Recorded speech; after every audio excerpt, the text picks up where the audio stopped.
Buenas tardes, ¿cómo están? Bueno, en este video vamos a hablar sobre la hipoteca, el concepto y los caracteres que la comprenden. Para ello tenemos que empezar señalando que el nuevo Código Civil y Comercial, a diferencia del Código de Vélez, trae una parte general en materia de derechos reales de garantía. Por lo tanto, no vamos a encontrar caracteres que se refieran exclusivamente a la hipoteca, sino que estos caracteres también van a aplicarse a los otros derechos reales de garantía, ¿sí? Es decir, a la prenda y al anticlesis. Es por eso que al momento de estudiar la parte general en materia de hipoteca vamos a tener que ir y venir en cuanto a reglas propias de la hipoteca y a reglas generales aplicables a todos los derechos reales de garantía, ¿sí?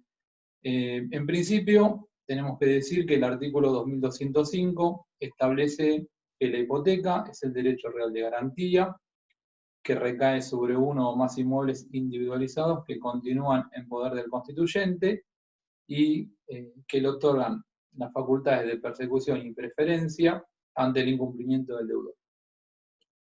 De la definición del artículo 2205 tenemos que señalar que presenta algunas imperfecciones, ¿sí? Que tienen que ver con, en algún punto, una terminología inadecuada y en otro con omisiones digamos, en las que incurrió el legislador. Por un lado, tenemos que decir que en realidad, cuando el código dice que el inmueble permanece en poder del constituyente, el término adecuado debió ser titular, ¿sí? Porque de lo contrario parecería desprenderse del texto que la hipoteca, el inmueble hipotecado no puede ser enajenado. Y esto no es así. Si bien la hipoteca es un derecho real, eso no obsta al titular de dominio para que pueda transmitir el derecho real que tiene sobre el inmueble hipotecado, ¿sí? Por lo tanto, aún habiéndose transmitido, el adquirente recibe el inmueble con el gravamen de la hipoteca. De ahí que el término adecuado debió ser titular y no constituyente, ¿sí? Si bien el texto mejora la terminología que teníamos en el Código de Vélez, el Código de Vélez decía que el inmueble permanece en manos del deudor, lo cual era inexacto porque el que da la garantía hipotecaria puede ser el deudor, puede ser un tercero que asegure el cumplimiento de la obligación del deudor, ¿sí? En cuyo caso, el deudor asumirá personalmente con sus bienes la responsabilidad respecto de la obligación contraída y el tercero asegura con la hipoteca el cumplimiento por parte del deudor.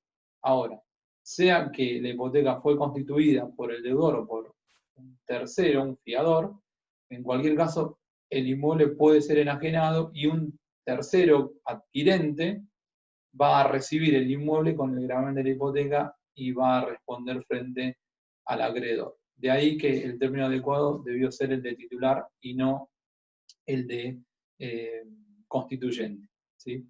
Por otro lado, el código dice que el objeto de la hipoteca son los inmuebles. Esto obviamente es cierto, pero tampoco es, digamos, no abarca todos los supuestos posibles, porque recordemos que en nuestro régimen actual el objeto de la hipoteca también pueden ser los derechos, ¿sí? Aspecto previsto en el artículo 2185, e incluso en la parte general de los derechos reales. Y de hecho tenemos un supuesto en particular en donde el derecho y no un inmueble es el objeto de una hipoteca en la superficie, ¿sí?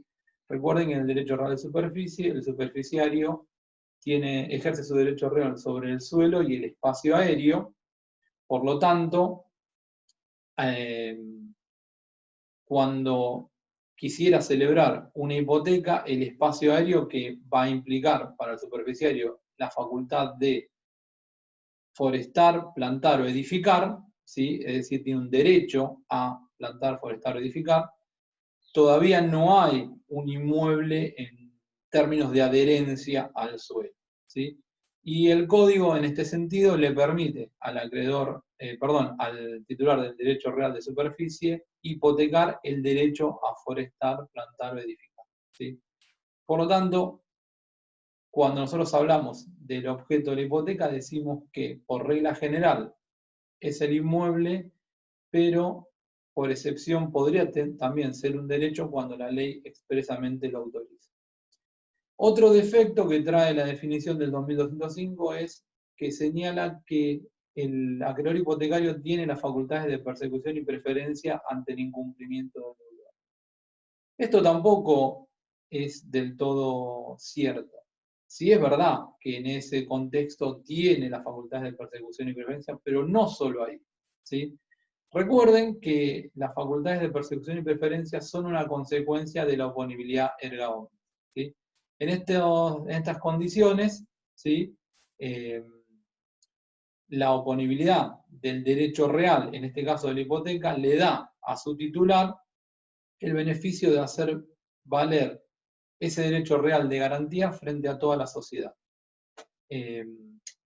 Y las facultades de persecución y preferencia no solo operan ante el incumplimiento del deudor, ¿sí? Tenemos otras circunstancias posibles. Por ejemplo, en el caso de que el inmueble hipotecado fuese enajenado, ¿sí? El tercer adquirente que recibe el inmueble con el gravamen de la hipoteca va a soportar este derecho real, ¿sí? Por haber sido constituido previamente. Y ahí, ni más ni menos, tenemos un supuesto de operatividad de las facultades de persecución y preferencia del acreedor hipotecario, que sigue con el derecho real que le confiere la hipoteca frente al actual titular, ¿sí?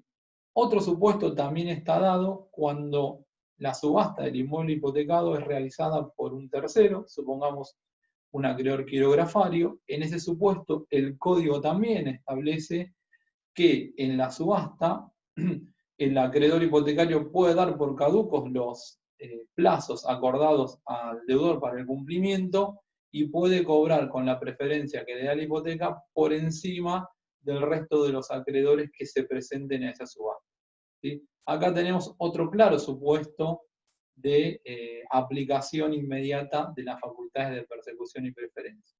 No hubo un incumplimiento del deudor respecto de esa obligación garantizada con la hipoteca. Y sin embargo, la persecución y preferencia rigen para el acreedor hipotecario, ¿sí? En definitiva, las facultades de persecución y preferencia de las que habla el artículo 2205 rigen en cualquier supuesto y por el mero hecho del nacimiento de la hipoteca, ¿sí?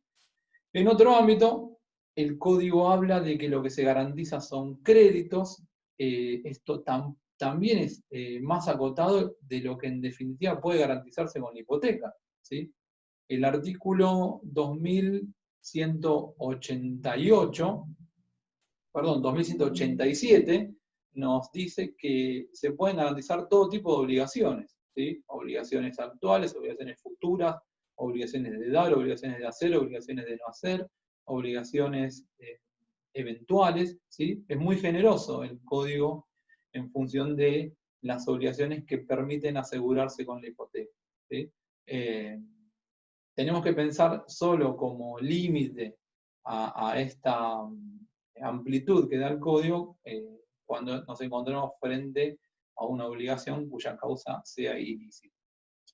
En definitiva, si nosotros quisiésemos dar un concepto adecuado de la hipoteca, tendríamos que decir que es un derecho real de garantía que recae sobre un inmueble o un derecho cuando la ley expresamente lo autoriza, que tiene como finalidad asegurar el cumplimiento de una obligación y que otorga al acreedor hipotecario las facultades de persecución y preferencia.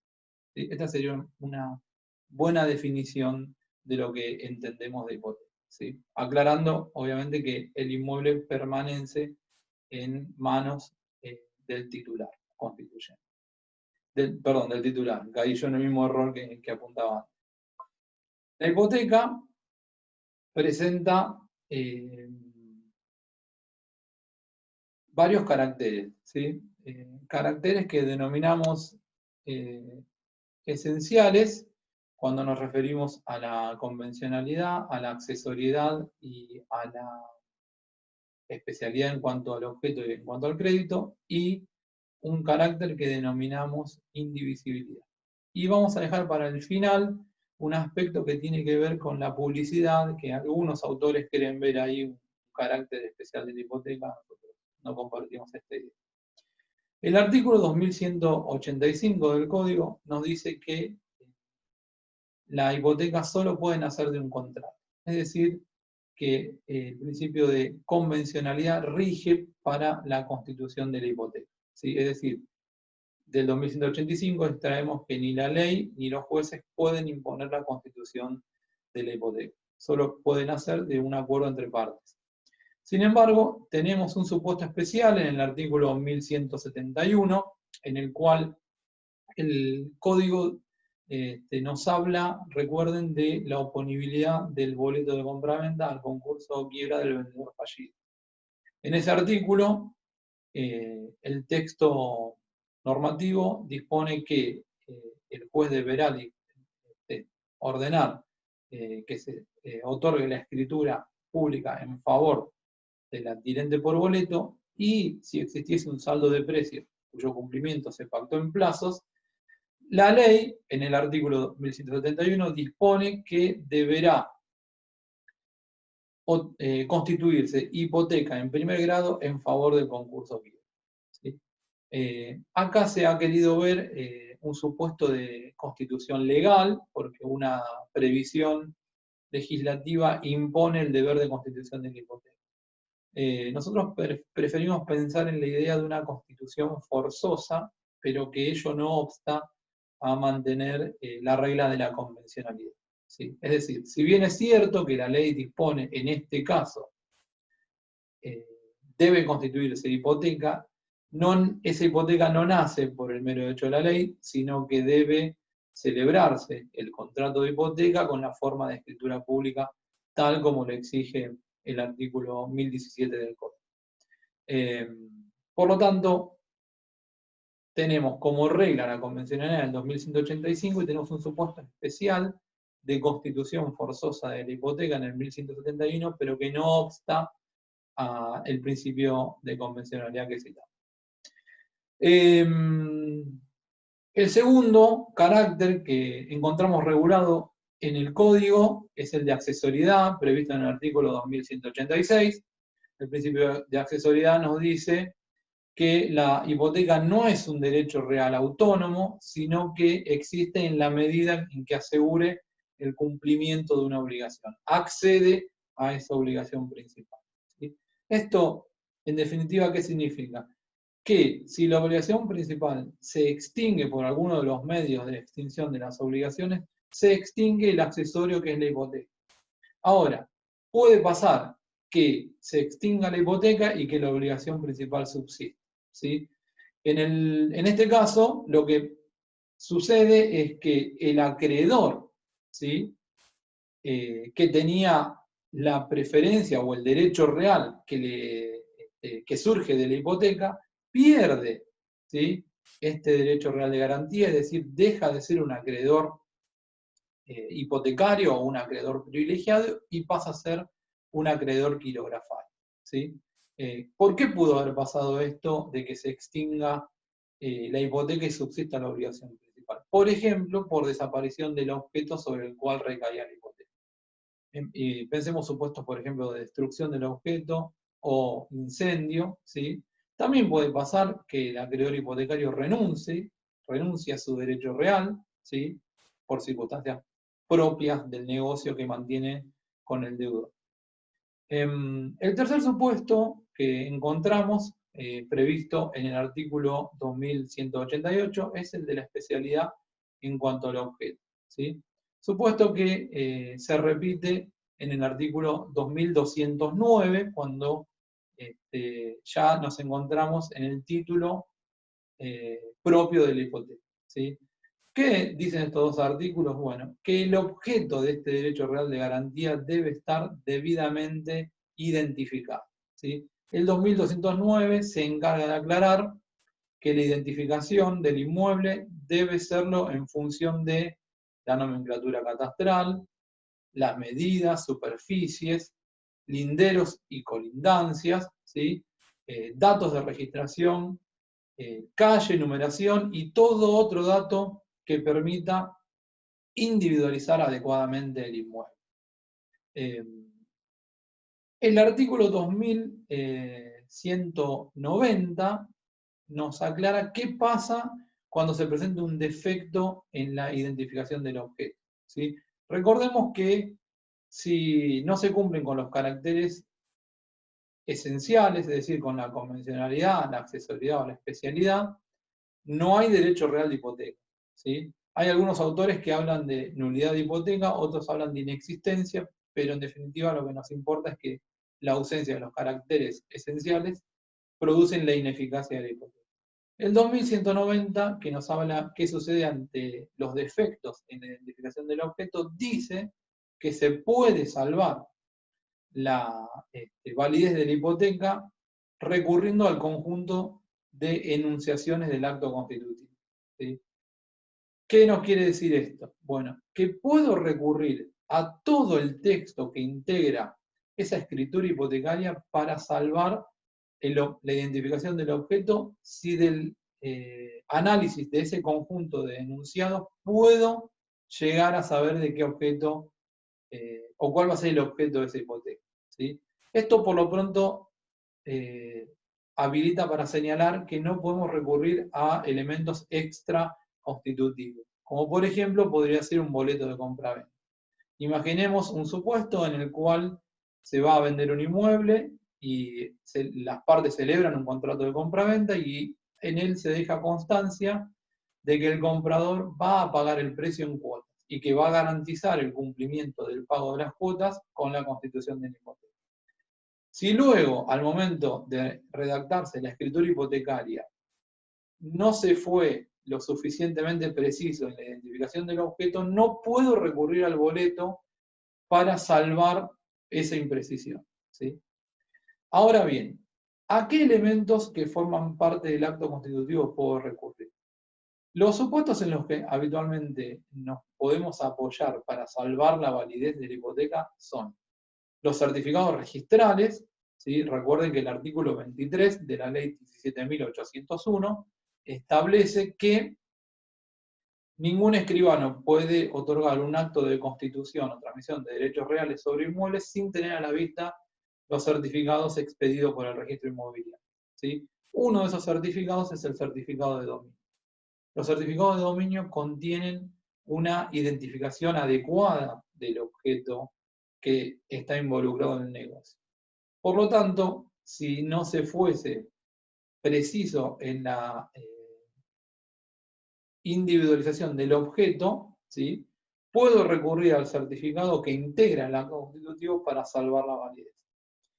Por otro lado, también en provincia de Buenos Aires tenemos la ley 10.707, ¿sí? Es la ley que crea o que establece la obligación de constituir estados parcelarios en cada oportunidad en que se va a transmitir o constituir un derecho real sobre inmueble, ¿sí? El artículo 50 de esta ley dispone, en términos similares al artículo 23 de la 17.801, que ningún funcionario público podrá otorgar actos de constitución o transmisión de derechos reales sobre inmuebles sin tener a la vista el certificado catastral expedido por la autoridad correspondiente. En el certificado catastral lo que vamos a ver reflejado es el resumen de lo que fue el estado parcelario, ¿sí? El estado parcelario, que consiste en una mensura hecha por un agrimensor en el inmueble objeto de negocio, vamos a encontrar los datos de los que habla el 2209 del código, es decir, medidas, superficies, colindancias, identificación registral, ¿sí?, calle, numeración y todo otro dato que el profesional considere relevante a los fines de identificar el objeto. Como este certificado catastral integra el acto constitutivo, también puedo recurrir a él para salvar una definición imprecisa del objeto de la hipoteca, ¿sí? Bien, el otro aspecto en el que juega la especialidad tiene que ver con el crédito, ¿sí? Lo que denominamos principio de especialidad en cuanto al crédito. No vamos a profundizar demasiado este tema porque la especialidad en cuanto al crédito es objeto de un video especial, ¿sí? Pero vamos a limitarnos a señalar que la especialidad en cuanto al crédito la tenemos consagrada en el artículo 2189 del Código, ¿sí? Que sufrió una modificación a través de la ley 27.271, ¿sí? Y actualmente tenemos consagrados dos tipos de especialidades en cuanto al crédito. Las que denominamos hipotecas cerradas, ¿sí? Y las que denominamos hipotecas de máximo o hipotecas abiertas, ¿sí? ¿Qué implica la especialidad en cuanto al crédito en una hipoteca cerrada? Que deben identificarse o establecerse dos elementos sustanciales para la validez del crédito, es decir, de la hipoteca, ¿no? Que garantiza ese crédito. Uno de ellos es la determinación del monto máximo garantizado con la hipoteca, ¿sí? Es decir, yo no puedo garantizar indiscriminadamente una obligación sin fijar un tope para el privilegio, ¿sí? Porque de otra manera arruinaría el crédito de ese titular o del constituyente y por otro lado arruinaría la posibilidad de que otros acreedores puedan satisfacer su crédito sobre ese inmueble. Es por eso que la ley impone la determinación de un monto máximo. Ahora, en las hipotecas cerradas también el primer párrafo del 2189 exige que se identifique la causa, ¿sí? De ese crédito, es decir, la obligación o las obligaciones que se garantizan con la hipoteca, es decir, deben estar expresamente individualizadas, ¿sí? Por ejemplo, un acto constitutivo hipotecario deberá decir: se constituye derecho real de garantía sobre determinado inmueble hasta el monto máximo de 2 millones de pesos, en virtud del cual se garantizará la siguiente obligación: un préstamo de mutuo por la suma determinada convenida, ¿sí? Y de esta manera doy satisfacción a la especialidad en cuanto al crédito que me exige el código en la primera parte del 2189. Pero, conjuntamente con las hipotecas cerradas, conviven o coexisten las hipotecas de máximo, hipotecas abiertas. Esta es una modalidad que apareció sobre todo con mucha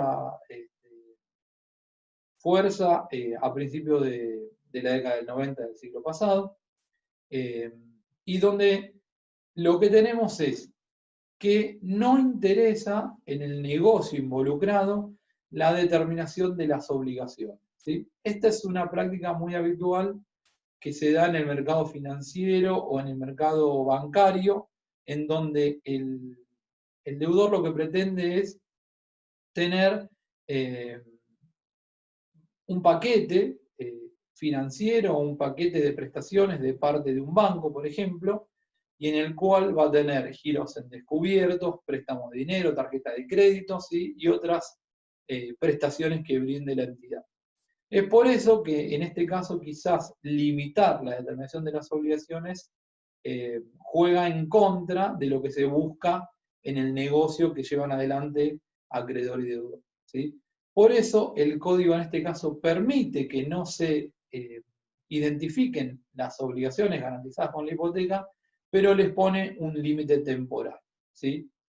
Entonces, en este caso, se puede prescindir de la identificación de las obligaciones, pero el contrato que rige a las partes no puede exceder de los 10 años, ¿sí? En consecuencia, en las hipotecas de máximo o hipotecas abiertas debe determinarse el monto máximo garantizado y no es necesario identificar las obligaciones, pero sí, en ningún caso, las obligaciones que se garanticen con la hipoteca pueden exceder el plazo de 10 años. Es decir, que la hipoteca, en cuanto a su extensión temporal, va a tener un plazo máximo de 10 años, ¿sí?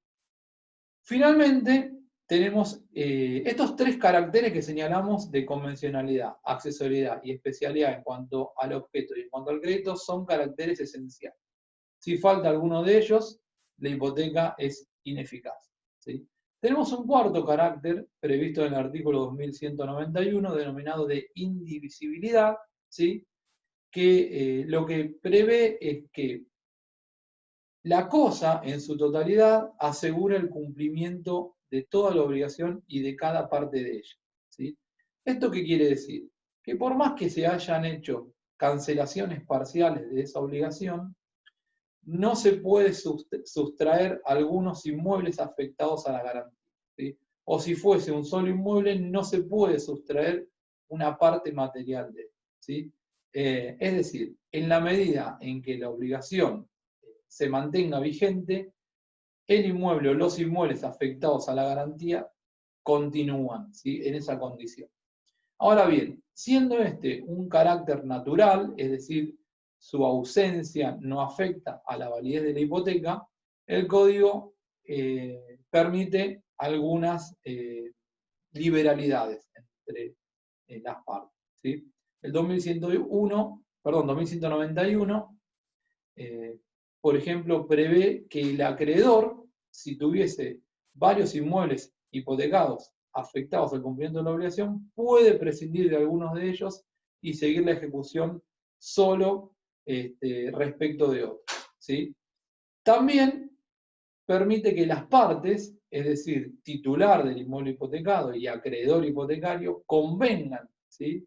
O sustraer algunos inmuebles de la ejecución, o si se tratase de un solo inmueble, hacer una subdivisión. Por ejemplo, pensemos un supuesto en donde el inmueble hipotecado a su vez es la vivienda del titular, ¿sí? Y podría darse un supuesto de subdivisión al estilo de una propiedad horizontal y dejar de ese inmueble dos unidades funcionales. Y al acreedor hipotecario, por ejemplo, le sería suficiente subastar una de las unidades funcionales para satisfacer su crédito. Esto podría hacerse, está permitido y habilitaría, por un lado, al deudor o al titular del inmueble para mantener su vivienda, su techo, y por otro lado, sería suficiente para que el acreedor hipotecario vea satisfecho su crédito. El aspecto que quizás genera más controversias dentro del 2191 tiene que ver con una facultad concedida exclusivamente al titular del inmueble hipotecado. El 2191 prevé la posibilidad de que el juez sustraiga una parte material del inmueble en función de una subdivisión, como mencionamos recién, o si fuesen varios inmuebles, alguno de ellos a petición, ¿sí?, del deudor o del titular, ¿sí? Y en este caso no se exige la intervención del acreedor. Solo le pone como límite el 2191 que no se siga un perjuicio al acreedor, ¿sí? El concepto de perjuicio lo consideramos en términos de que con la sustracción de determinados bienes o la subdivisión no quede afectado la satisfacción del crédito del acreedor, ¿sí?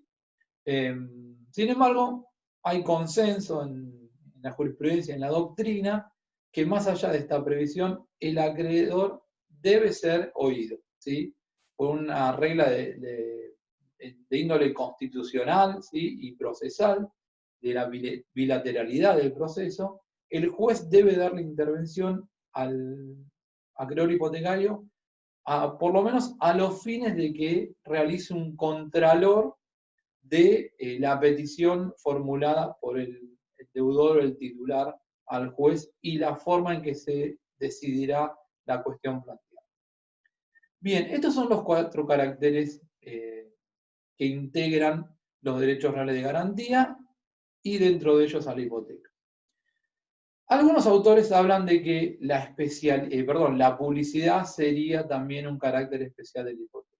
No compartimos esta idea, nosotros pensamos que en realidad la publicidad es un carácter que invade a todos los derechos reales, lo dispone el artículo 1893, ¿sí?, que establece que los derechos reales deben tener publicidad suficiente, sea registrable o posesorio.